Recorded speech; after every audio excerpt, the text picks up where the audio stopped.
Okay, hello everyone. Good morning. We're very lucky to have Fotios this morning coming to the class to give us a lecture on overview of transport demand modeling. I'll give you a little bit of introduction of who Fotios is. I got to meet him for the first time this morning too. I knew of him, but I've never had the chance to meet him in person. So Fotios has a bachelor in civil engineering. He also has a master's in transport engineering from Monash, just like you guys, but probably many years ago. 3 decades ago. He has 35 years experience in transport demand modeling and planning. He has worked in both public and private sector. He has been leading the development and implementation of the VITIM model that we briefly talked about a few weeks ago, also the Victorian freight movement model, also the Victorian integrated survey of travel and activity data, VISTA. He's currently employed by Monash. He's leading the transport planning and access for the Clayton campus, actually all the campuses? Four campuses, yeah. So for all the Monash campuses. And he's been involved in lots of projects, including the reviewing of the strategic transport evaluation and assessment model of the Abu Dhabi in Middle East, and also the Western Australia DOT. Yep. He's a member of the Chartered Institute of Logistics and Transport, Australian Institute of Traffic Planning and Management, ITE, and World Congress of Transport Research Societies. He's currently, are you all still a senior fellow at the University of Melbourne? So he's affiliated with the University of Melbourne too, as a senior fellow, and he's also the director on board of the Freemasons Victoria, which is nice. So with that, I pass it on to Fotios, and let's hear what he has to talk about. Well, thanks, Mir, and it's great to see such a large audience. It's obviously a very popular subject that you have. So thanks for that introduction. I need to take them off to see. How do I? Okay. Look, today I just want to run through an overview of transport demand modelling. Needless to say, your master's students, so Mir would have covered some of the algorithmic processes, etc. But basically I just want to run through and say, what is transport demand modelling? What data do we use, especially? And what is the 4-step transport demand model, which you're probably all aware of? It's gone through here. And I promise there will not be any equations, not too many equations. Very little arithmetic.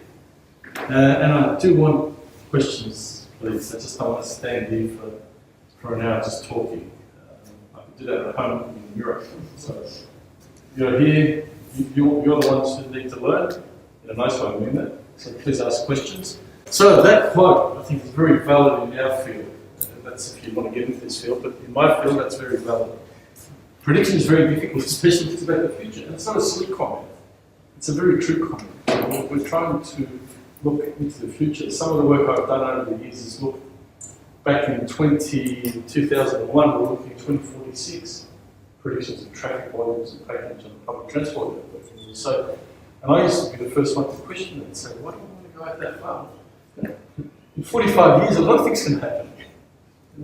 But it was more, as I'll say later on, to get a sense of relativities in terms of transport options and scenarios, etc. So, how do we define transport demand modelling? Well, that's something I've come up with over the years. Simplified and systematic mathematical representation of the system as it exists, but as it might be. And the reason I've stressed that there is models will not tell you what it will be. It's not a crystal ball or through which is Macbeth stirring the cauldron and looking into the future. It's what it might be. There's a distinct difference between will and might. Right?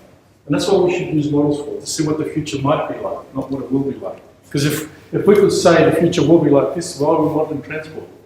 We should be out modelling gold price movements or all-day price movements, not transport.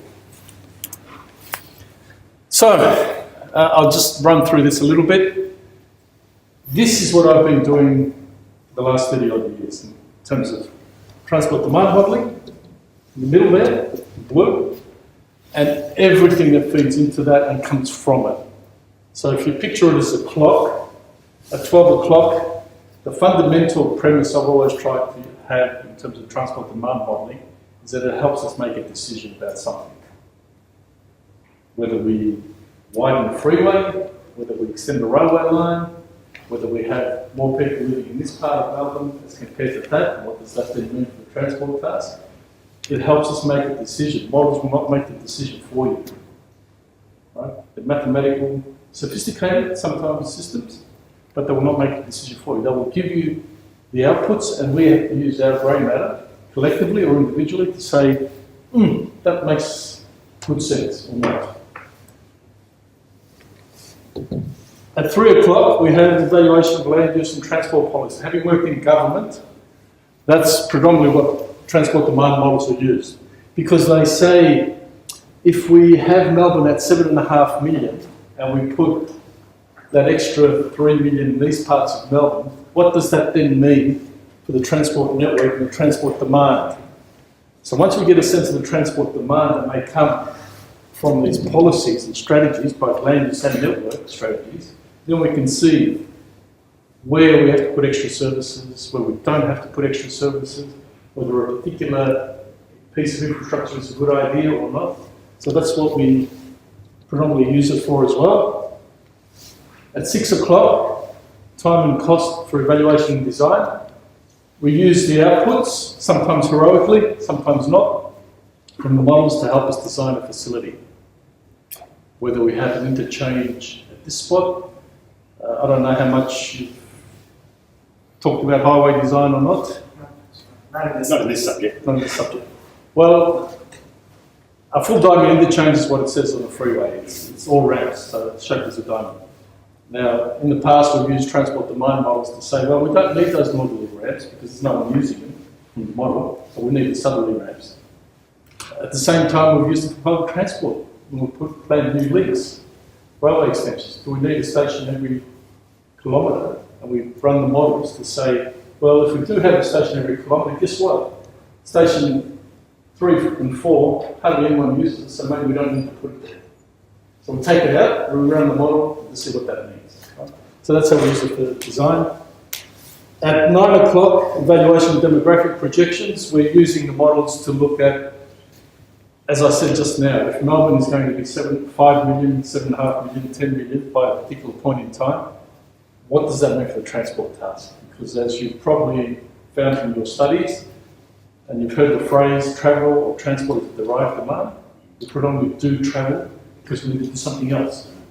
We need to go to the shop, we need to go to the gym, we need to go to the cinema or whatever. Right? So we're doing that. Sometimes we just want to get in the car and just go for a drive. Right? But predominantly we're doing travel because we need to do something else. And that's on the basis of the demographic projections.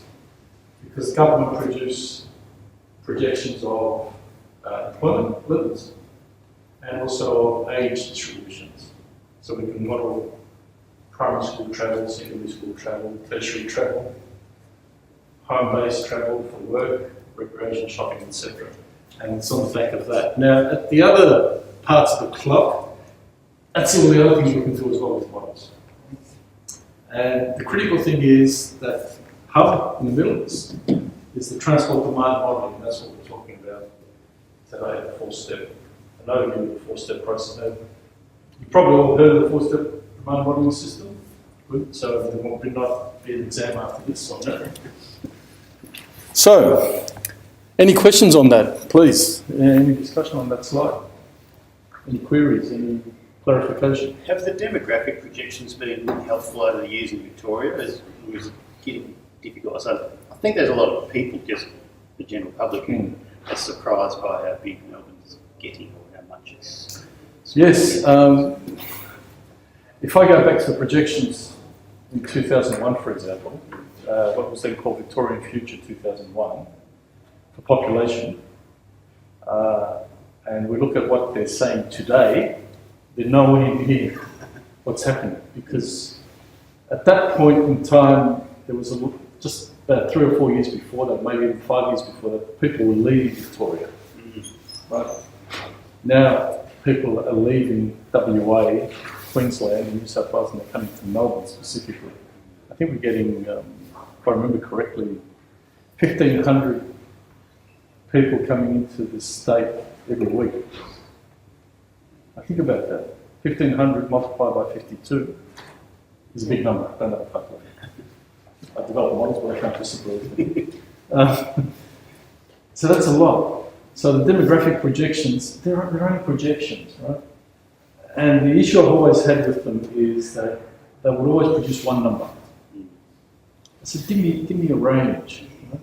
If you're going to say Melbourne's going to be at 3 million and it'll spread like this, the various local councils, give me plus or minus. Because when I run the models, I don't want to just give one number. It's too silly to run a model and say, give me a number. The designers want one number, because that's what they'll design their interchanges on, the train station platform lengths, because if it's going to carry 3,000 passengers, then they have enough carriages to carry them. But for planning purposes, not for design purposes, for planning purposes, I'd rather work on a range of outputs. You know, it could be between here and here, a tight range, but at least a range rather than just one number. So the projections have always been one number. Contrary to what I just said about employment projections, government has always been loath to produce employment projections. Because think about it, if they produced some projections that said jobs are going to go down, well, the bureaucrats who produce those projections will be out of a job the next day. Because no government wants to say that their state is going to lose jobs. Jobs are always going up, once you look at the graph, going up that way. Anyway, so we've always had to go out and get independent projections of employment from consultancies for a specific project. Whereas the demographic projections are signed off by government because it's what is showing population going up. Yeah, I could go on for ages in terms of government. But yeah, so any other questions on that slide? Please, as I said, I don't want to just keep talking and talking and talking. I can do that at home in front of the mirror. We're here to have a discourse. That is a view of how I see transport planning and transport demand modelling. Effectively, transport planning is like a project management situation. Imagine you want to build a house. You need to find out what is your problem definition. Well, I need somebody to live. Right? What's my goal? Well, my goal is to be able to live in a house within the next 3 years. Right? My objective then is, well, I need to have a living room, a bedroom, a study, a game room, a library, or something like that. And the criteria I'm going to measure it against, well, it could be other similar places, etc. What do I need to do to build that house? Well, I need to collect some data, and that may be prices of the neighbourhood I want to move into. Once I've decided on that block, I need to do some soil testing to get a sense of what the foundation design will be so that the house can stand up and I build it. So, and the resources, how many people will I need, electricians, plumbers, etc. Replace all that with planning for transport. What's our problem? Well, we have congestion. Okay, so what's my goal? Well, to mitigate or reduce or eliminate congestion. Objectives. How do we do that? Well, we may provide more infrastructure. We may widen a Monash freeway, which will not get you that far down the track. So we'll just come back again and reduce traffic, reduce demand. I can touch on that. We may put in some rail lines. We may decide to move people.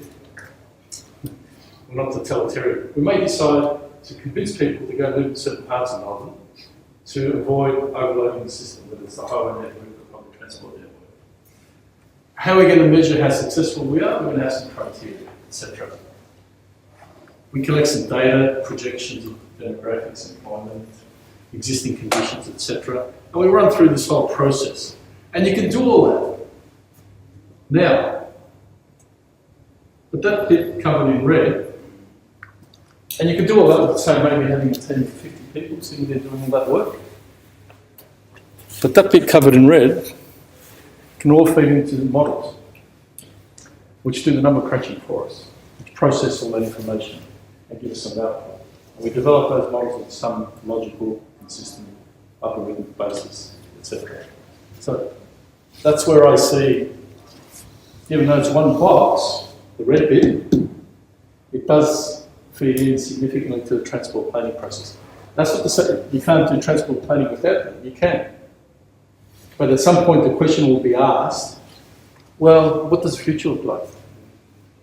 How do you do that? You need to have some model. So that's my view of how you can begin to meld the planning aspects with the demand modelling aspects. So, any questions on that discussion? What are the tools you usually use to, collect data? And Okay. Good question. Park that one. Yeah. But I will get onto that one. I always like to put this slide up about the essence of a transport demand model. What is a transport demand model? It's something that allows us to ask the what if questions for scenarios, and that's how models should be used, not to be a definitive answer that the model said it will be this, so that will be it. We need to use it to test what if we put in an east-west link, what if we did a north-east link, what if we extended the rail line to Baxter, electrified it, right? At the moment it stops at Frankston Station. If we electrify down to Baxter Stone, what would that do for the transport task? And then look at the scenarios around that. Do we have, if we did the Baxter line, do we have an express service from Frankston through to Baxter, or do we have some stopping stations along the way? One I'd like to have is Leawarra Station, it's just opposite our campus in Peninsula. And we don't have a service there, we don't have a regular electrified service. Right? I'd like to have a light rail out to this campus as well, and I'm doing some work on that at the moment. We'll talk about that one, mate. Yeah. So it's looking at, models should be used to look at the what if situation. If I did this, what would it mean? And the various scenarios that come with that. Not, I did this and the model said this, so this minister is going to be the answer, or premier. Because I've been in those situations in the past. And yeah, interesting. So models can range from a single intersection, a roundabout in Sidra. I don't know if you're aware of Sidra. Yep. Okay, good. Or in Aimsun or Paramix or whatever, right through to an entire transport system. And I've developed models for intersections, I've developed models for the whole of Melbourne. In another life in a consultancy, I developed a model of the National Highway Network for Australia. The philosophy and the process is the same, just the scale changes and your data requirements change accordingly. But it's not insurmountable. There's a phrase that says you cut the cloth to fit the body that you want to clothe, right? So you don't get a massive piece just for a small one. So if you're doing a model of a whole highway network for Australia, you then collect the appropriate data. I don't need to collect data on what's happening within Melbourne or Sydney. I will need to collect data on what's happening between Melbourne and Sydney and base my model on that. If I'm developing a model of Melbourne, as we did with the VITN, then I need to collect more disaggregated data. You just got to be smart. Not that you're not, but you just got to look at the task at hand and decide exactly what it is that you want the model to do, and then you collect the appropriate data. You have to always say, what do I want the model to do? What do I want to use the model for? And that then determines what data you collect, because that will determine what structural model you have. If I want to look at an intersection, maybe I don't need a model. Maybe I need to just position a few people out there, collect some data of the turning movements and go into a spreadsheet and do it. That's still a model. It doesn't necessarily have to be a model in Aimsun, or Paramix, or Q, or VISTA. Right? It's going to be, depending on what it is you want to do, you develop a model accordingly. So, what do? They forecast travel patterns, travel times, congestion levels, traffic volumes, patronage levels at stations, boardings and loadings at bus stops, all that sort of stuff happens in models, depending on the level of model that you're looking at. That second last dot point is the critical one. Models should be used to compare something to something else. So if I have an accepted, whatever that may be, base case for existing conditions, and I've calibrated and validated well, maybe I gather you talk about calibration and validation. Toward the end of the semester, yes. So you haven't spoken about it? No, not yet. So there'll be an exam on that. Okay, good. Exact question. We have an existing conditions situation and we model that. And once we're comfortable with the way the model is replicating what we have out on the ground, we can say we can now move forward with this model and look at scenarios. And that's what models should be used to. And again, I can't stress it too much, that last point, models should be used to assist decision making, not to make decisions, if that makes sense. It's a semantical difference, but it's significant. Models provide us with information for us, either individually or collectively, to look at the outputs from the model and sit down and say, okay, we did this in terms of transport network, we did this in terms of demographics. Is that an outcome we're happy with? Maybe not. So let's go back to the model, rerun it, change some parameters and inputs, and then look at it again. The model's not going to tell us whether it's good or not. The model will do the number crunching for us. But it's not artificial intelligence yet. It tells us that's a good thing or not. We're the intelligence. We're able to look at the outputs from the model and say, yes, go away. That's how it should be used. And if I can use an example, I have a slight aviation background. I used to fly light aircraft. So the engine cut out on me over Craven Mountain, Tasmania many years ago, and I stopped flying light aircraft. Obviously I'm here, so I was able to do that safely. It was perilous. But aircraft models, right? We get a sense of what we want the aircraft to look like. Fuselage, wings, fin, rudder, etc. And we put it in a wind tunnel and we test it. And the wind tunnel, the output says from that, oh, within about 300 hours of flying, the wings are going to fall off, the fuselage is going to break in the middle. It's not a good design. It's not working. So you go back and you tweak parameters, you put it back into the wind tunnel, you test it, you see what the outputs are, you say, oh, this is a good design. You'll fly for 10,000 hours before you need maintenance. Good idea. The same thing we do with models, and I'll get onto that. And that's the calibration and validation part of the model process. Oops. That's better. So, just to continue on from the previous slide, fundamentally, a model is a study area, and that study area could be the roundabout at the N1 car park, right there. It could be the whole of Australia. It could be the whole of Victoria, it could be Melbourne, it could be the CBD, it doesn't matter. It requires a study area, and that study area in it has a series of land use and demographic inputs, number of people, jobs, etc. It has a transport network, and it could be just a highway network, as it did for the whole of Australia, the National Highway Network.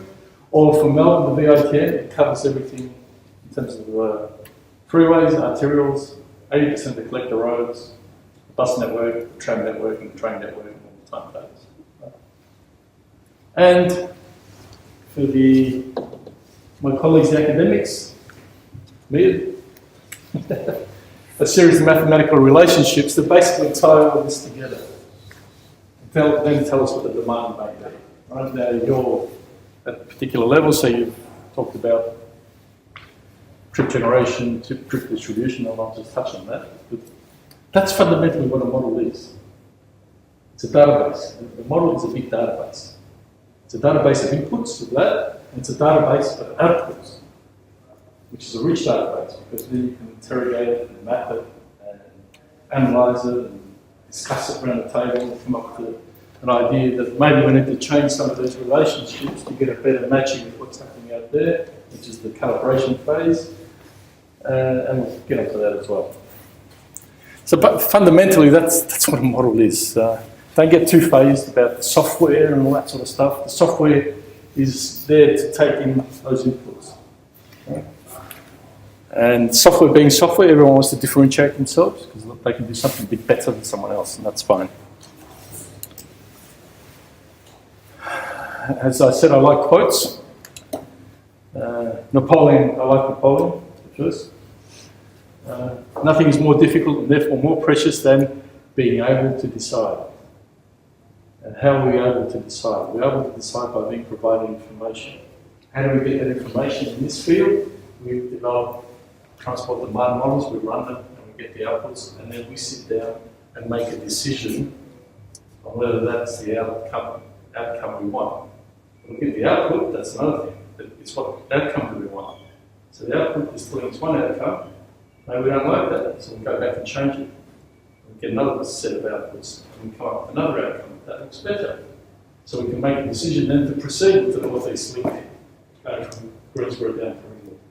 And not the east-west link, because it never stacked up. That's another story. Not that I'm against the east-west link, but it analytically never worked. Excuse me. Yeah. How do you know if something looks better? Good question. That's why you have a collective discussion. Because what you deem to be better may be different to the quality, what he decides is better, and what me thinks is better. And I sorry, I don't know your name, so I apologize. And what I may think is better. But that's why you need to run the model, get the output, and discuss together what the outcome is. Or even if you're tasked with to do it individually, you come up with your view and then you put it up. There's no hard and fast rule to say one thing is better. On an economic appraisal basis, if a benefit-cost ratio, if you've talked about benefit-cost ratios, if you've done an economic appraisal, okay, yeah. So if you have a BCR ostensibly of 1 or more, it means the benefits equal the cost, and if it's higher than 1, you have more benefits than costs. So it's a good project. But if you do all the analysis and you run the models and you do the economic appraisal and you're getting a BCR between 0.45 and 0.55, why would I spend $1? Because that's what it's telling me. I'll spend $1 and I'll get 45 cents back. Which business would do that? No. If I spend $1 and got at least $1.45 back, is that a reasonable project? Possible. There may be another project that gives me $2 back, or $1.20. And that one that gives me $1.20 compared to $1.45, maybe that has different social outcomes. So that's why you need to look at the whole lot together. It's not just one hard-fast thing. And as I keep hammering, is to assist decision making. That's what models are for. We spend a lot of time in science, and it's fantastic, developing these models, collecting data, which we'll get onto.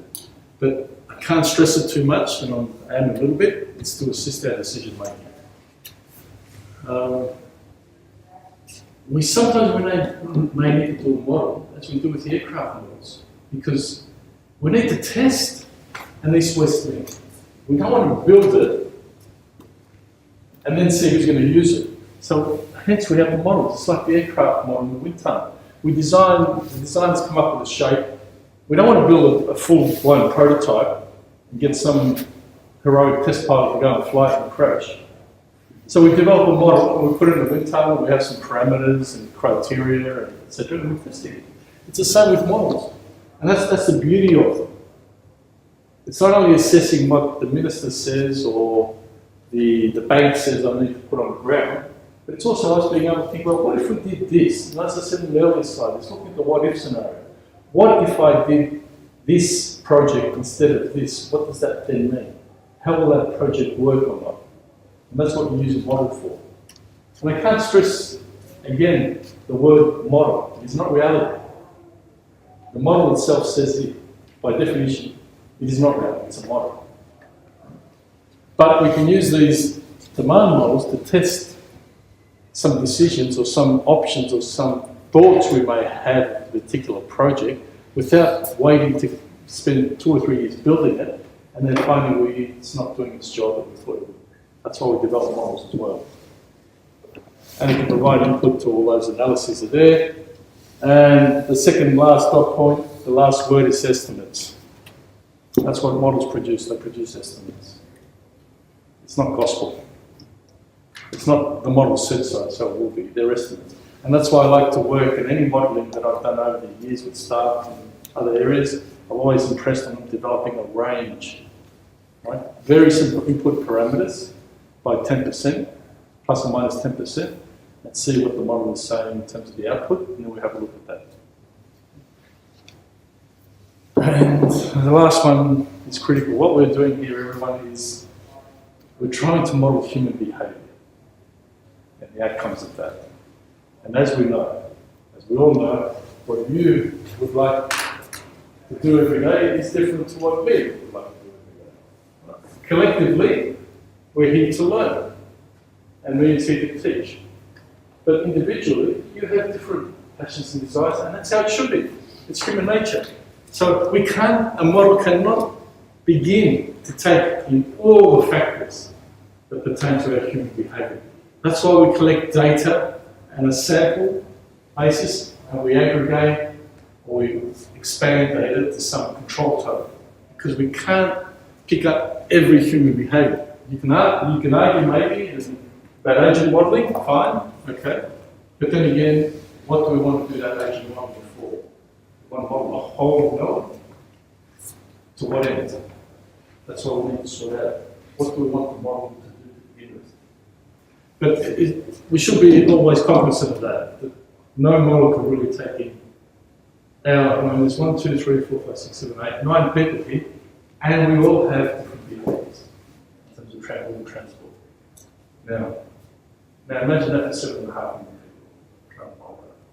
That's why we aggregate on age groups, occupation groups, etc.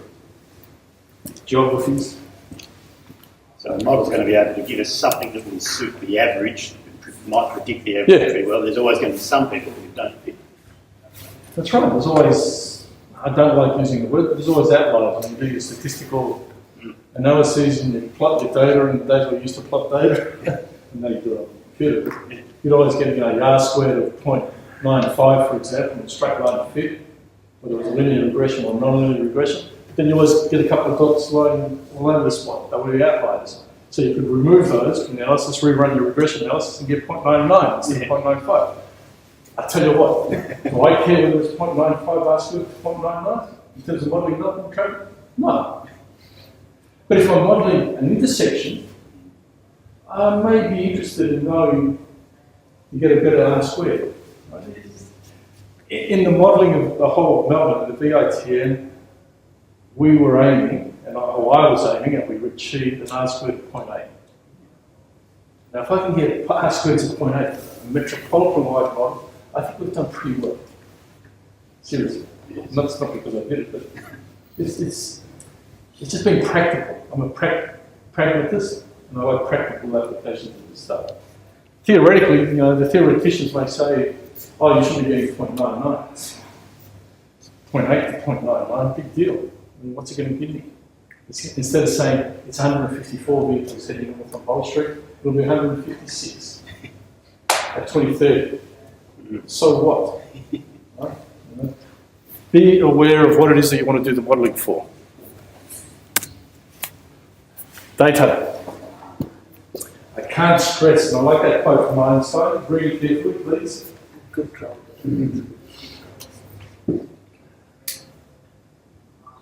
So basically what he's saying is that you can count and collect information on everything, but sometimes you can collect too much and it doesn't really make any difference. And sometimes the things you really need to get, you just can't count in terms of human behaviour, etc. Which is why I like that quote. It's sort of like a sanity check on collecting information and data. But the more critical phrase is that bit in blue on the top. And I can't stress that too much. You've all heard it in the past. Garbage in, garbage out, rubbish in, rubbish out. And it's so valid in models because models don't think, we think. So whatever we put in, they will use that information with the relationships that we have derived to come up with some output. So if we're putting in, pardon the phrase, crap, we will get crap out. Simple as that. There's no science. You can work in this field for 30 odd years. That is the fundamental, unassailable truth. Seriously, so if you take anything away when you get out into your careers, always question where the data has come from going into the model. Whether it's projections of demographics, whether it's traffic counts, whether it's travel times through Google or whatever, fine. But always question the provenance of the data because that feeds into the whole process to get it to a VCR, or to get to a traffic body design interchange or a rail station. So good data makes for good transport models, and the quote by Einstein is very valid. In other words, you collect the data you need to collect, basically, and you can't always get everything you need as well. So you make do. Enter. So, Who's heard of VISTA? Yes. 3. Government, you'll get to know if you get into government. And I'm not going out on a limb here, loves long names for things. So we have the Victorian Integrated Survey of Travel and Activity, known as VISTA. And what that was, and it's still happening, in 2007, 2009, we collected data on 17,000 households. Now, you may think that's not a lot, but we actually targeted nearly 50,000 households in the survey. No, 35, and we had a 50% response rate. It's bloody good for a travel survey. For the whole of Melbourne, metropolitan, and those provincial areas you see there, Latrobe, Shepparton, Bendigo, Ballarat, Geelong. In terms of cost, 2007 cost 3.2 million, 2009 cost 4 million, and after I left the department in 2013, I was still continuing with the survey, but at a reduced sample. So rather than going for 17,000 households, they were doing 4,000, but doing them every year. So we set the process up here, and it's flowed on. When I say 17,000 households, we targeted about 35,000 households on a logical basis spread across here, so we weren't biased with various geographies. We tried to, we did have, I won't go into the details, a random stratified sampling of households to be able to get an unbiased view of things. And while we're happy with 17,000 households, because through the statistical analysis we did, that gave us 95% confidence in being able to forecast public transport travel, which is much more difficult to forecast than model and highway travel. So if we were comfortable then, A, we'd be comfortable with public transport travel, and that would give us good confidence in highway travel, car volumes, etc. So that's what we ended up with. And you can see the breakup of the 17,000 households between Melbourne, Geelong, and the other regional areas as well. So when you think of it, that's covering a fair swag of Victoria. That's non-metropolitan and provincial areas there. And what that allows us to do, especially for the regional areas, is if we had something in Swan Hill, up near the Murray, which has effectively similar traits to, say, Ballarat, we can then use the trip generation rates from Ballarat and apply them to Swan Hill if we want to develop a model of Swan Hill, and then calibrate by that. So it was a great database. How did it happen? It was like this. There were 2 forms that were sent out to the household. So the participating households received a letter from myself saying, "Congratulations, Neil. Your lucky day has arrived. You are now able to participate in this transport survey." Yes. Come to peace. We would say. To be able to give you the opportunity to shape, I forget what I wrote in the letter, but anyway, to shape the city's transport planning, etc., etc., etc. Right? Basically, what I wanted to say was, please fill this in and send it back to us. There were no incentives given. We didn't say you'll win an iPad, as we do with the staff and student survey here at the university. So it'll be happening again, by the way, about September, October. So you'll have an opportunity to win an iPad if you complete the staff and student survey, 2017. So basically what VISTA was 2 booklets, a red booklet, which you see there, and a blue booklet. The red booklet is basically setting the scene or the demographics of the household. So we'd have a date saying your travel day is the 4th of April, and they would have received it a week beforehand. So you fill it out on that day or that evening. And it asks things like, how many people in the household, how many cars, average income, etc., etc., much like the census does. Right? Just to get a snapshot of demographics, how many children, etc., etc., how many workers, how many people have a license, how many bikes, etc. When did you last use a bike, all that sort of stuff. So that's building up the profile of the household, right? Demographic side of things. The engine room of the survey was the blue form, or the blue booklet. So basically, for each member of the household, well, I'll turn around. Each member of the household over the age of 4 was was recommended, because we couldn't force them, to fill in this booklet, right? Or this. So stop 1, and we had 13 stops. Stop 1 is the first bit of activity that you did, because don't forget it's integrated survey of travel and activity. And as I said right at the start, travel is a derived domain because we're doing some activity. Right? So stop 1 was, what was stop 1? A bus stop, a tram stop, a railway station, your home, a shop. So for example, I'll give you a little example. You wake up in the morning, and you had to fill in this, and the first thing you did was you walked to the shop to buy the paper. So stop 1, I've left my home, so that was stop 1, and I've gone to a destination. Where was stop 1? Who travelled with you and said, what did you do at that spot? So I bought the paper. So I've done 1 trip, 1 stop. What time did you leave? What time did you get there? What time did you get back? Did anyone travel with you? No, because I walked, etc., etc. Stop 2 then was coming back from the shop, back home. So I'll flip the page over and fill in stop 2. And then once I've done that and had my breakfast and read the paper and got upset about the news, I've decided to go to work. So how do I get to work? Well, I may get in my car and drive to the station. So I'm driven to the station. That's stop 3. And I would note at the time I did that.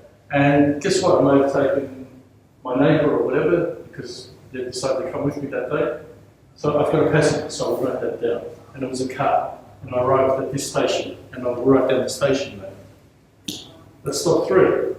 So I travel. I get off at Parliament Station, for example. And from there, I'll walk to the office. That's stop 4. So I've done 4 stops already. And I've just arrived at work. So I've arrived at work, I've noted the address. Midday comes along, I get hungry, I want to go out and get something to eat. Stop 5. Where was it? Blah, blah, blah. Come back to the office, stop 6. Now get the sense here what we're trying to pick up. We're trying to pick up every link and activity in the whole chain of travel for that 24-hour period. The most we ever had filled in was 10 stops, believe it or not. Never got to the 13. But that was a fair bit. So that then tells us what did we do, where did we do it, why did we do it, how did we get there, and when did we arrive. Now, when you think of those 1, 2, 3, 4, 5 bits in blue there, and you think about the 4-step transport demand modelling process, we have trip generation, trip distribution, mode choice, assignment, right? So, what was the activity? That's trip generation, basically. Where was the activity and why? That's the distribution. How do we get there? Mode choice. When did we arrive and depart? That's effectively assignment. So, we're collecting data here. I explicitly collected data for 2 reasons in this form. 1, to feed into the 4-step transport demand modelling process, and 2, to feed into activity-based modelling. Because all those stops are activities we could model. We never got to the point of doing that. We certainly developed a 4-step model, but the data is there to be able to develop activity-based models. And that's what I wanted. That's why we disaggregated that. Was there a problem with the data because not everyone who you distribute the form to would fill up the Exactly. Yeah. Which is why we targeted, I think, 35 to 40,000 households, and we had nearly a 50% response rate. Now, 50% response rate on a sample survey, not a census. Because a census, everyone would fill it in. That may say they're a Jedi Knight if they put down their religion. But, okay, fine. But we knew the control totals, we knew that 17,000 was 95% confidence in predicting public transport travel, which was a critical thing, because we never had confidence in that in the past. And then we could weight up, expand the data to population controls to be represented. And the crux of it is after you've done all that and put it into the models, it's your calibration and also your validation of the model that says how well you've done everything preceding. And we calibrated and validated at each step. So we didn't just wait to develop the model, the 4 steps, run it, get the volumes out and the patronage levels and compare it and do a validation exercise. We compared and validated each step of the 4 steps. The trip generation phase was validated, calibrated, as was the distribution, as was the mode choice, as was the assignment. Is this how you check the reliability of the data? Yep, as well. And so was that just for one day for each respondent, or did they? Good question. We collected data for every day of the year, 365 days or 366 if it was a leap year. Every day of the year, weekends included, public holidays included. Right? So, so we could then split the data temporally, time-wise, and that's why we collected when. So we could get profiles of the peak periods of travel, etc.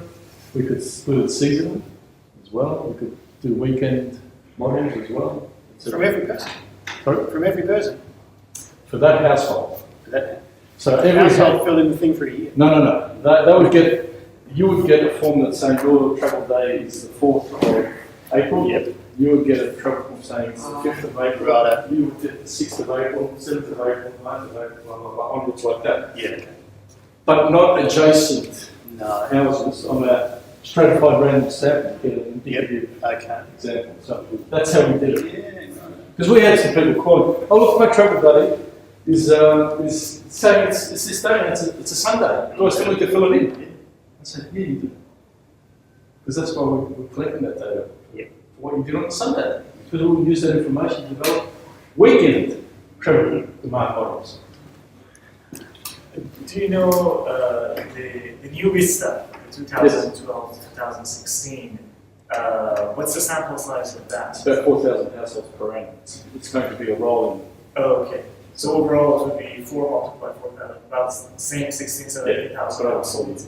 And do you know if anything in the form has changed significantly from the previous? No, not really. One thing that may have changed, and we were thinking before I left, on online, like the census, Oh, okay. and like the staff and student survey coming up this year, it's all online. So that's the change. And the data is not yet out. It's not released yet, is it? The VISTA 07 data, the VISTA 09 data is up on the web. Yes, but there's a new one. I don't know what they're doing with that. Oh, okay. Just wanted to I'm not check. there to crack the whip, to convince you to do it properly. That's good. So that's what VISTA was about. And you can see that stuff on the left, on the right-hand side, is to feed information, to the transport 4-step modelling, but also have rich information for activity-based travel. We had a 50% response rate. When I did the peer review in Abu Dhabi of their transport plan, they undertook massive surveys of hotel, airport, labour camp. Like, Yeah, but labour camp in terms of what we would call here resorts for workers. yes. They call them labour camps. So you walk into this gated community, you've got the cinemas and theatres and swimming pools. But that's for They're the ones building the place. workers, not for the indigenous Yeah. Emirati. Yes. So they did a whole host of surveys. And guess what? They had a 100% response rate. And here I was bragging about us getting 50% response rate. So I said to the Sheikh, he's sitting on the review, I was asked to head up the review, international panel. I said to him, Your Excellency, how is it that you achieved 100% response rate, which is a magnificent result, which puts us to shame. We only got 50%, but how did you manage to get it? I've been tricked, you know. He goes, it was simple. He goes, Fotios, it was simple. There was a household interview service, so I actually rolled up to the household and interviewed them face to face, but that's another way of doing it. Right? He said, well, we rolled up, we had a female interviewer, females, and a male interviewer, the males. I said, okay, that's fine, Your Excellency. I can understand that would give you a good response, but 100%? That's still. He said, oh yeah, and we also had someone from the army standing there. He said, thank you. We can just do that. That's fine. They got 100. So then the question I then asked was, how biased was your response?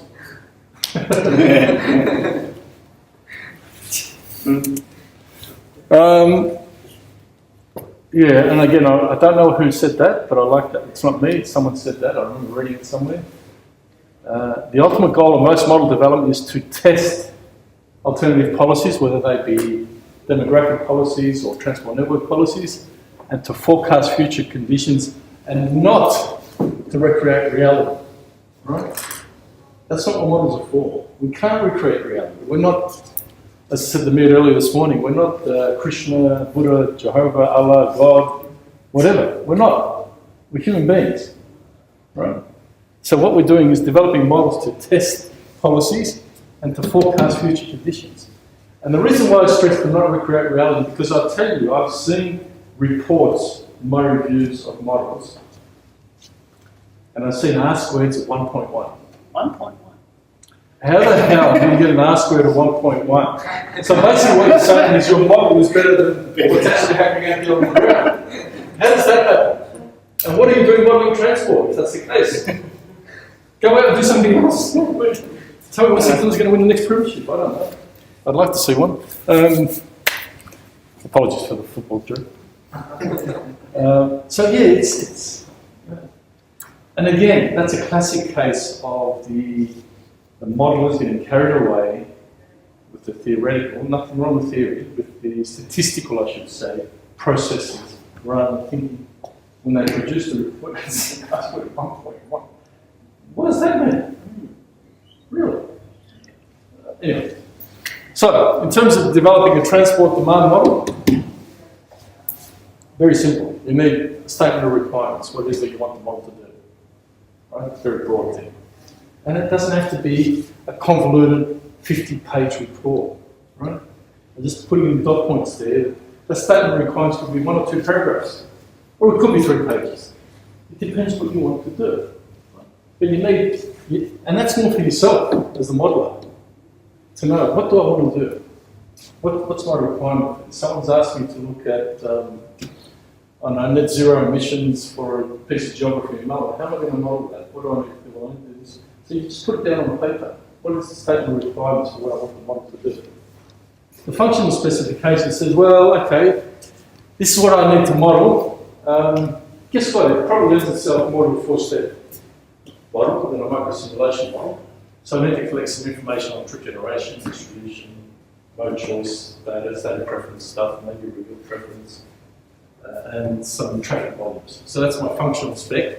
The technical spec then says, well, I need to have trip generation data for this period, time, because I'm going to be modeling over the A and peak, for example, so in the morning. So it's just drilling down. And then there's the process that we go through. The first 3 documents is really for the modeler to get clear in their mind what it is they have to do. And nothing better showing my A's and putting it down on paper. Type it out, that's fine.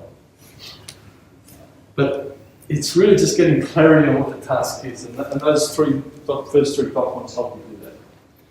The transport demand modelling process, my view, again, this is all my view, depends on what level you're looking at. You can model citywide / the whole of Australia, as I did with highway. Again, it's the what ifs. And it's just a matter of scale, each of these.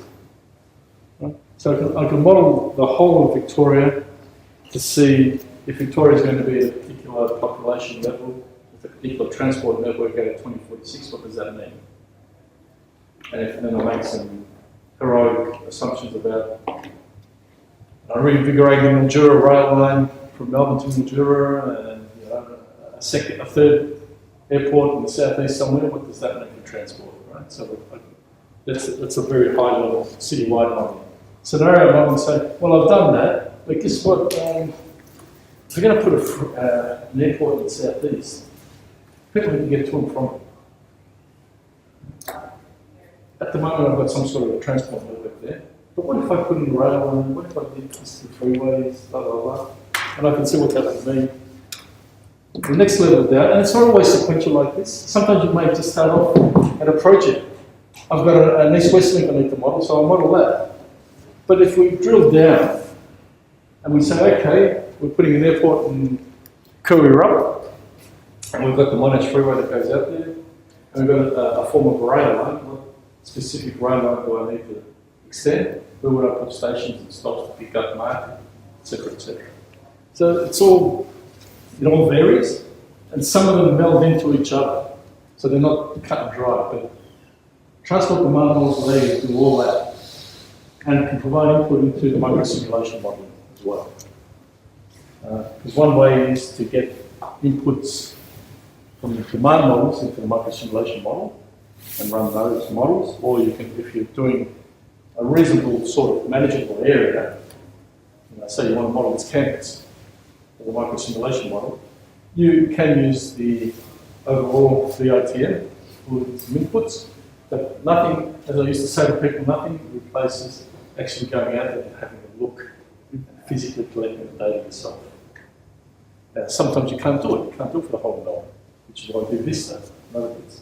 But when it comes to, say, a campus geography, maybe we can get some students to lead a comment, to be positioned in certain spots and collect data. We do that at the moment for the bus interchange and bike arrival station and that sort of stuff. So, micro-simulation modelling, I don't know, are you all aware with what that means? So I don't need to go into detail, but fancy animations and car stopping. That's the stuff you use to sell it to the people who are paying. Yeah, exactly. Now, there's this broken line at the bottom, and under that I've got land use transport interaction modelling. Everything we do in the four-step demand model assumes fixed land use, demographic projections, etc. There is no direct feedback from the assignment process into the change in land use distribution demographics, depending on the project that we do. What we do is we say, scenario one is population and employment at these spots. And the network that supports that, and we run the model and see what the outcomes are. And we don't like it, maybe, and we think maybe we could do better. So then we change that land use distribution in different spots, and we run the model. And we do that collectively, individually, interactively amongst ourselves, and make those changes in inputs.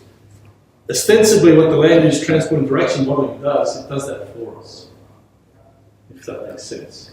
So we run a four-step model, something like that, and we produce a series of travel costs, etc. A series of travel costs that feed back into the demographic land use side, and it adjusts and optimizes location, population, employment, and then reruns it. We don't do that here in Victoria. I think there's, you may correct me here, there's, I think Portland has one. I think Rio has one as well, if I remember correctly. And there's not many, basically there's not many of those around the world. I mean, there's software that allows you to do that. There's MediPlan and Trans, etc. But they're very data intensive and hungry. And you wonder whether it gives you any extra value doing it that way to doing it the first way I said. So we run the models and fix land use, we look at the outputs, look at the outcome, we don't like it, we go back and change the land use distribution, and we rerun the model. You could say it's a time saving, but this, anyway, I'd be happy to examine that in the feasibility paper needed. That'd be fine. 1 week toward the end of the semester, we'll cover land use modeling. It's more onto predicting the population and employment distribution. And we talk a little bit about the interaction of land use models with transport. But again, it's only 1 week. So basically, the demand modeling process, and you've probably all heard of this before, we have a whole series of land use scenarios, population, economy, land use. We run it through the four-step process, and then we get some information out on the impacts on the land use. Well, sorry, the impacts on the transport network. And then we look at that and say, okay, fine, let's move on to the next project. Or we need to tinker that a little bit and move back up and change some of these parameters. Or even change the distribution of that, the economy and land use. So I won't again, the process, as I said before, it's as in the transport planning process, you just need to run through it. It's a project management exercise. What is the problem? What is the issue? What tools do I have? What data do I have? That's always critical. I can't stress that too much again. Always do an audit of what data is available and what do you need to collect to do the tasks that you have to do. Not like, as Einstein said, don't just go and collect data just for the sake of collecting it. That's basically what he was saying. Then we run through a model calibration and validation. So you've talked about calibration and validation. No? We get to the assignment part of the All right. yes. In short, when you've decided on the form of the model, so it's going to be a 4-step demand model, it'll have trip generation, distribution, mode choice, and assignment. And we have some relationships, and we've collected some data, and we apply the data to those 4 steps. The calibration basically is taking the data that we've collected and how well it fits with that module that we're looking at in terms of trip generation. And once we're getting a reasonable fit, we then look at how well that relationship then is replicating what we have as a separate piece of data collected for trip generation. And that's where we look at the R-squared. I mean, you look at R-squareds in both, but in terms of validation, you've developed a model, trip generation, using one set of data. You have an independent set of data, which you then run the model and compare the outputs from that trip generation model to the independent set of data to see whether you're getting R-squared at 0.9 or 1.1 or 0.8. Right? So that's the calibration, is developing the model and fitting. It's basically model fitting or curve fitting. Validation then is testing that model with an independent set of data to see how close you are or not to what's actually happening out on the road. And that's a very broad sense. So that's what you have to go through. Once you're happy, the validation process, as I said, is close to about, in terms of the Melbourne model, about 0.8, then you can put your hand on your heart and say, I'm now happy to go ahead and start looking at all sorts of weird and wonderful things in terms of transport network and means distribution. That is pretty stock standard sort of stuff. It's this bit here that you need to put a lot of effort into and tick off, because once you're predicting the present, which is your model calibration validation, then you can go out to 2046, whatever that means. I mean, you give me projections of employment and population 2046, what does that mean? I'm happy to model it. 2021, 2026, yeah, I'm happy for that. 2030 at the most. But anyway. Sensitivity analysis is basically, it's akin to that one, to the option scenario development. It's saying, okay, if I vary the travel time cost by X%, how much would I get shifting from public transport to highway or vice versa? So it's looking at little tweaks of the system to see, are you getting a sort of a sanity check? So if I say, okay, I've got a good validation, R-squared at 0.8. What if I looked at this bit of geography, sort of the Monash employment cluster, which we reside in as the university, and I pump population up by 150%. Not that it happened, it's just to see how the model performs. Does it intuitively go the right way, or does it just go, does it burst from its package and get upset and all that sort of stuff? It's looking at sanity checks on the model performance that's distinct to the validation. The validation, you're comparing how the model that you've derived compares to reality. That's fine. But a better test to me is what I call dynamic validation. Adjusting parameters continuously to see, is the model moving in the right way? And if it is, then you can be comfortable in moving out and forecasting. What we then do is use the outputs to do the economic appraisal, the BCRs, the preservation unit. One comment on your calibration and validation. I'm going to talk about traffic assignment in a few weeks, and I'm going to show you the traffic assignment model in more detail. But right on your point, I was actually checking what was our R-square. So for the traffic assignment model of CBD, for the calibration part, we got actually R-square of 92, which is pretty high. It's a CBD, so it's not the entire Melbourne metropolitan area. For the entire Melbourne metropolitan area, I'm expecting to get less. But on the validation side, which we validated using travel times, we got 60%. So again, that's very intuitive for me because for calibration side, you expect to get a higher R-square because this is actually, you're fitting the model for that data, so you expect to get a good high R-square. But then it comes to validation, because it's a totally different data set. Again, intuitively, the R-square is expected to be lower than the calibration side. So, so the range of 60, 90, 80, that's the best you can get. That's an excellent comment, and I would support that from experience as well, and say that your calibration R-squares would always tend to be a bit higher than your validation R-squares. One, and mainly because you're using a different data set. And you should use a different. Do not use, I'll turn around, do not use the same data set you use for validation, for calibration, for validation, because it becomes a superload. Yeah. There's been traps there that have been recorded. So, in terms of validation, calibration data, you may collect trip generation, you may just do a a visual look at an area and count people, etc.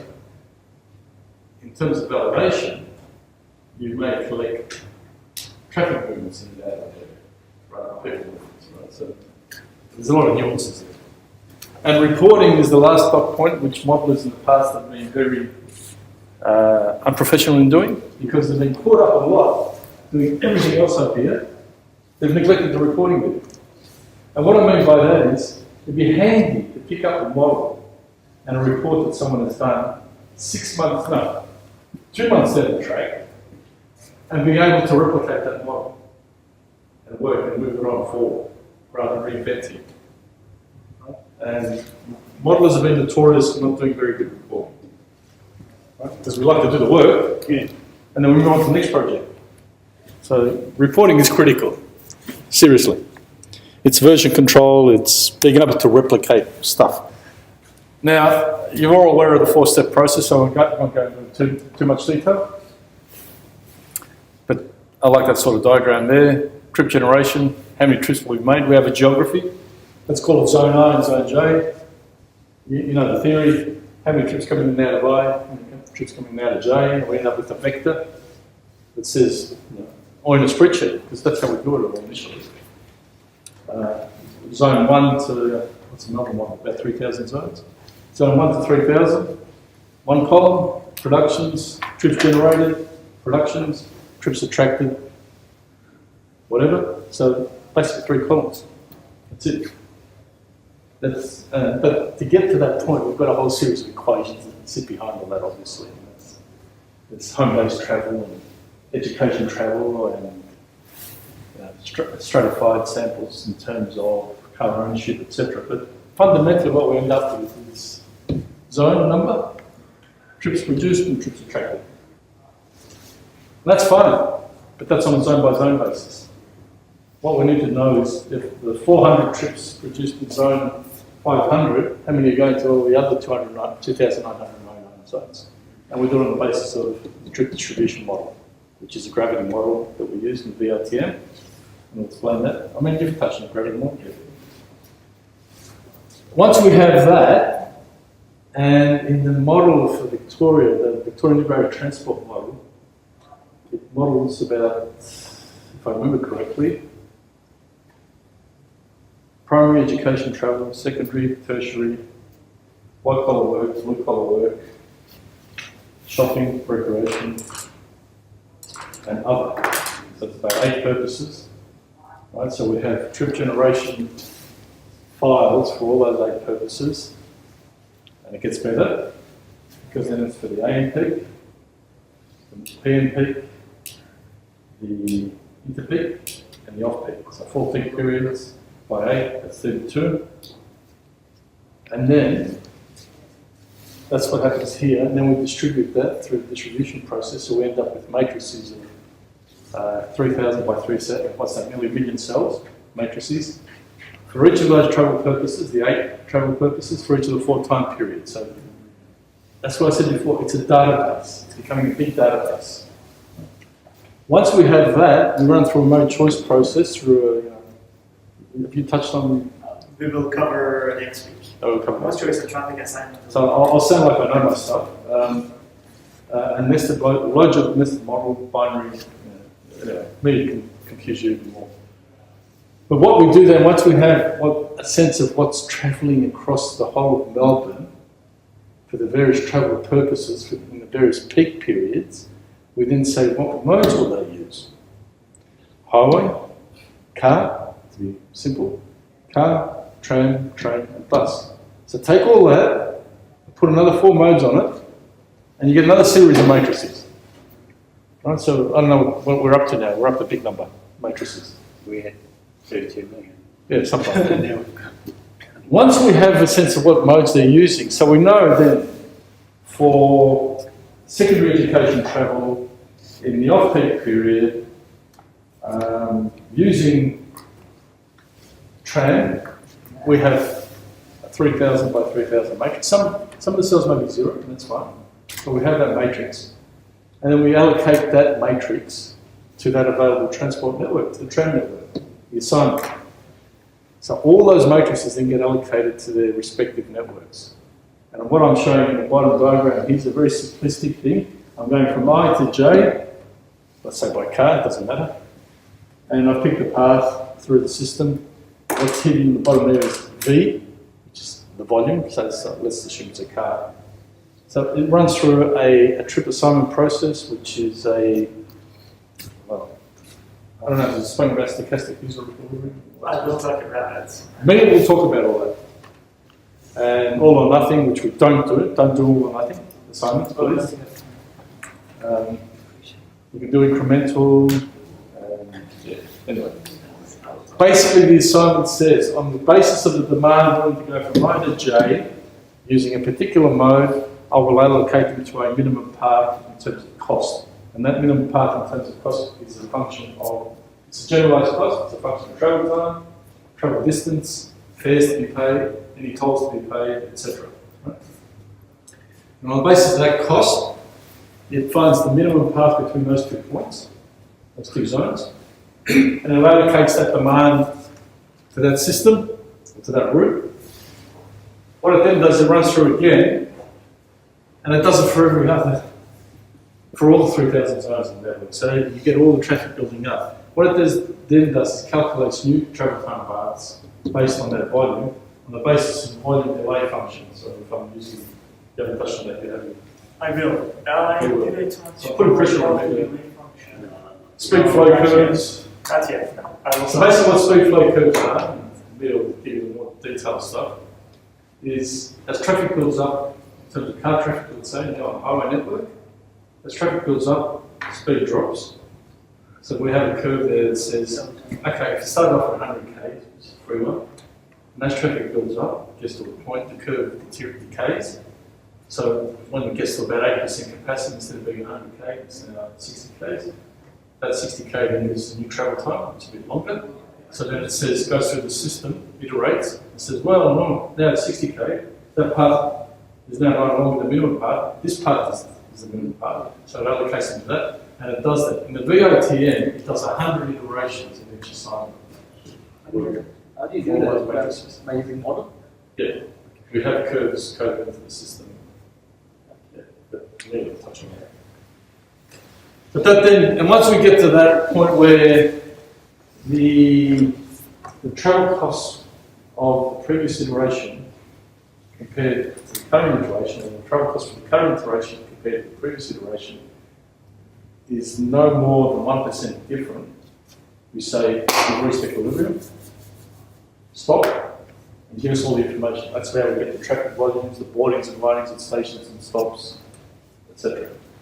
So that's the criteria we use.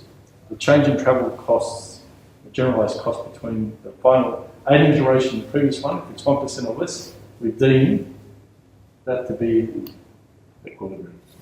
If you looked at a graph of cost Same concept. over iteration, it does this and then it comes down to a asymptotic sort of approach. And that's just personal travel, that hasn't taken into account the freight that's using the networks. Everything I've spoken to about so far is personal commuter travel. There's no freight that's coming up. But just if you want to drink water, that bottle is yours. Is it? No, good. Has it got gin in it? Oh, sorry, no gin. No gin? No. It's actually vodka. Thank you.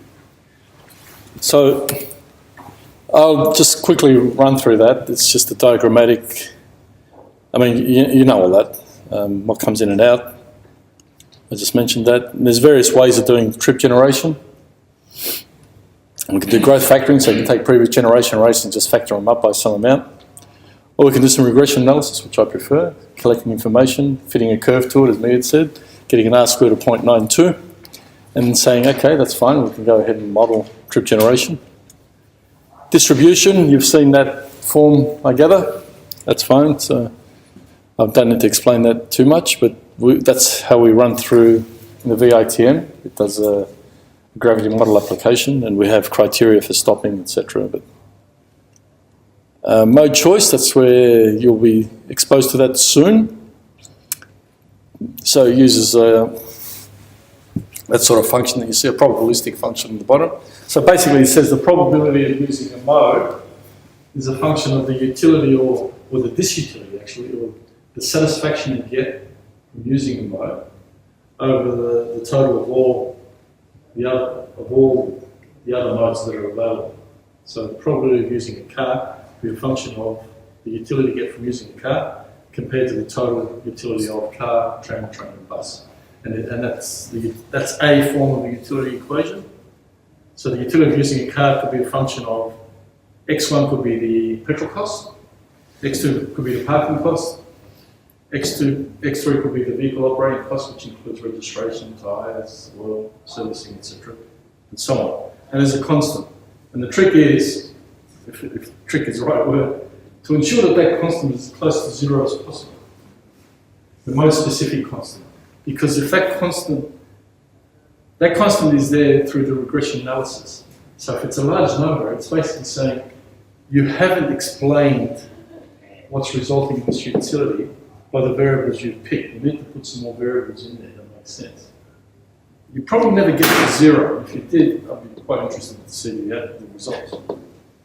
But you always try to get a constant, most specifically as close to zero as possible. Which means that the variables you're putting to that equation are describing the utility or satisfaction you're achieving by using that particular method. So this gives you a probability, and there's exercises you can do, which you probably will do. So if you change the fares or the travel time or the fuel cost, etc., you can see how that probability may change. And then that gives you then the probability, it's another series of matrices, as I said before, of being able to use the various modes that are available. Assignment, I sort of touched on it. Having said what I said about one minimum path, there is never one minimum path. It's an interesting comment. There are many minimum paths, if that makes sense. And there's processes going through the assignment process, which we'll touch on. I call it the best path and the second best path, because that's how it works, the system. And that will vary as you change, as traffic builds up, etc. That's what the VITM looks like when you look at it on the screen. As of about 4 years ago, it's probably changed a little bit. But it does, at that point, have nearly 3,000 zones at 35,700 links. So it's shown as one link, but it's actually recorded in the system as 2 links, because it's a two-way link. So there's 2 links there already, so all up, there's about 36,000 links. It covers all freeways, arterials and collectors, and it covers the tram, train and bus network with all the associated timetables as well. It's quite significant and sophisticated. The bit on the bottom left-hand corner there is the snapshot, my attempt at graphics, of that area in there, just to show you the level of detail we can get down to on the network. So we have, the Glen Waverley line, the Alamein line, the Lindale Camberwell line that goes up through there, Caulfield Station, that's going through Dandenong, that's going through to Frankston, that's the Sandringham line there, to the far left. And that's the detail of the road network at that level of geography. Right? And that's quite significant. Right? As you will notice, it doesn't have every single residential street. It doesn't need to. A model of this book does not need to go down to that level. But The reason I've excised this bit on the bottom left is if you wanted to do a micro simulation or mesoscopic model of an area like this, you would take this as your starting point and you would code in more links, and there's a zoning system that lies behind that, the I and J's that I sort of showed you before, and you would disaggregate that further. Now, that 2,972 transport zones, I haven't shown it on the map on the right because it would just be too messy. But it's just a series of polygons that cover that whole area. And some are big and some are small, depending on the development and the density of development. And each of those zones has information regarding age distribution, number of workers, white collar work, blue collar work, etc. etc. So that's what the VI10 looks like. The bits in red, the red lines are is the train network. That has its own right of way, which I separate. I could show the bus and I could show the train, but it'd just be a massive colour. Right? But trust me, we do model bus, tram and train as well. And the uses are things like I mentioned before, looking at the what if scenarios, those big strategic levels. If we, how do I go back here? Yep. If we decided that as part of the growth areas work I did back in the early 2000s, we were going to have dedicated spots of growth only in Wyndham, Melton, Whittlesea, Hume, Casey Cardinia, and nowhere else, and it was deemed to be a certain amount of people and jobs, we put that into those zones that related to those areas, and we ran the model to see what the impacts would be on the transport network, and did create pinch points, etc. And what could we then do to alleviate those? So that's one way of using it.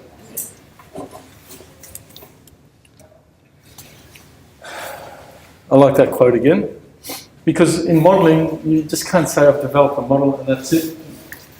I'm off, I'm going home, that's it, see you later. Models are continually evolving. You never, ever develop a model, if that makes sense. Because it's always developing. Hence, it's not, and I like that. You know, people say, well, this is where I stand. Well, it's not so important where you stand, it's where you're heading to. That's the issue. That's why I like that quote from Goethe. So, you mentioned before, sorry, Philip. Everything I've talked about so far to this point has been commuted. You're on my travel on a daily basis. The reason I had that quote there is because one thing we were lacking in the government department model was freight. We did not model freight, and we were producing reports and strategies of freight and logistics without any analytical underpinning. It was someone's view of what it was, and that's fine. But it wasn't tested objectively and analytically. So I wanted to develop a freight model, the freight movement in Melbourne. And I wanted it to not just be a model which we could have positioned people at critical points across the network and get into count trucks. And given a cheat sheet that said for a truck looks like this, it's a 3-axle, B-double, whatever. If it looks like this, it's a semi-trailer. If it looks like this, it's a white van, blah, blah, blah. And just note it down, take that data, run through some regression analysis and get some regression outcomes and trip generation rates. But that's great because it just tells me, one, it's good, what's happening. But those trucks are out there because they're doing something, or they've done something. They're either delivering something or they come back from delivering something. Doing it the way I just mentioned will not give you a sense of if the economy changed a particular way, how would that task change? So I wanted a model that was industry commodity based model. So believe it or not, of that freight model development, 60% was involved in developing models, plural, of commodity production. Food, paper, and everything else that goes with clothing, etc., etc. Because that is what would then drive those freight vehicles being out on the road. You know, the big doubles aren't out there driving around because the guy wants to drive a trailer around all day. It's carrying something, it's going to a site to pick up something, or it's come back from empty. So I wanted to get a sense of what are the industry is a commodity. The commodities, I should say, being produced across metropolitan Melbourne.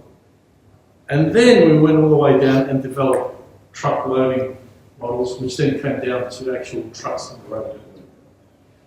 By doing that, if the economy changed a particular way, plus, minus, whatever, we could then adjust those commodity production models, which would then drill down and tell us, oh, your freight costs now for semi-trailers is not that great anymore because it's shipped across the B doubles or B triples or whatever.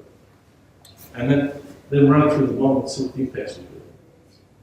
So I wanted a commodity-based freight movement model, not just purely a truck-based. The truck loading and modelling of the truck movements came well down the path of that. And I should stress, it was only rigid and articulated trucks, heavy commercial vehicles as we call it, capacity of 3.5 tonne or more. We did not go down the path of light commercial vehicles, your vans, your couriers, because it's such a horrendous task to get that data. And I tell you, we spent a day and a half in Sydney a couple of years back trying to decide what's a light commercial vehicle on a national committee. That was a good use of time, wasn't it? So the decision was, we can't do it. It's all right, it's a decision. So, having collected all that information and developed a freight movement model, we were able to produce for the first time ever a map like that. Now, people would tell you that they knew that that's what was happening on the M1 as you're approaching the city. They could tell you that's what was happening on the West Gate and Western Ring Road, but we never had the evidence to support that.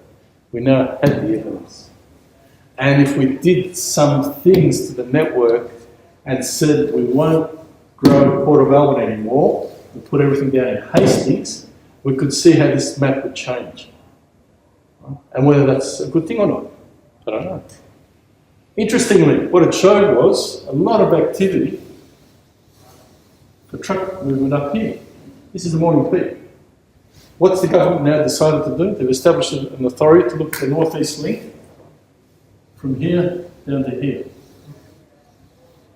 And we were saying then, if you do a link like that, implement it, you make it free for trucks and you make commuter vehicles pay a toll. Just to get them off here and off and up here. Because all the surveys we did massive number of surveys of manufacturers and freight forwarders. Everything was showing that 80% of the freight generated in Melbourne was going out of the state, in the north predominantly, or to the west, and coming back. So why do they need to be here? They need to be here because there's no direct route for them to get out and back in again. And that's why they're stuffing up the Western Ring Road. So again, this is what you use a model for. So that if you do implement this link here, how will this pattern change? And if it changes a particular way and that brown becomes bright blue, do we want that? And if we do put that link in there and it reduces all this activity here, is that what we're looking for? I think currently Transurban changed the price for one of the tollways. Yep. I think almost by twice. So what would be is there any like data on the immediate impacts? Yeah, that's a good model, that, because in there we have toll level. All toll roads, we have a toll level. It's included in the generalised cost of both the mode choice and the assignment process.